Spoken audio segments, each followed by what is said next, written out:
Sine die. After weeks of debate, the legislature came to an agreement on a budget of sorts. The final plan, with the approval of busting the spending cap, includes teacher pay raises, investments into mega projects and coastal protections, and funding for early childhood education. I'm happy with most of the work that was done in this session. It wasn't easy.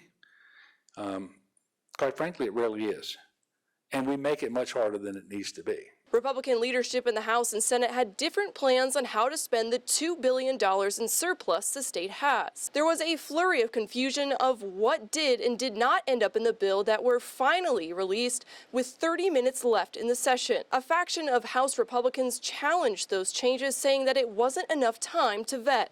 Those legislators were saying that most of them that I would think told you that sit on the Appropriations Committee. So if they didn't know what was in those bills, shame on them for not being able to show up to committee and be able to look at those bills. Machine. Despite the flurry, the money bills all passed in time. The session has been rife with social legislation such as anti-LGBTQ bills that are now sitting on the governor's desk, which he says he plans to veto. On those issues,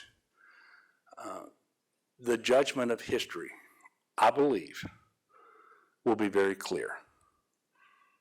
It will be as clear as the judgment of history has been on those who didn't want civil rights in the 50s, for example. But I'm not going to wait until then to say it's wrong. My judgment today is those bills are wrong. The governor also commented on the Supreme Court's ruling against Alabama's redistricting maps, saying that they were discriminatory to black voters. Louisiana's maps passed last year could also be in jeopardy. At the Capitol for your local election headquarters, I'm Shannon Hecht.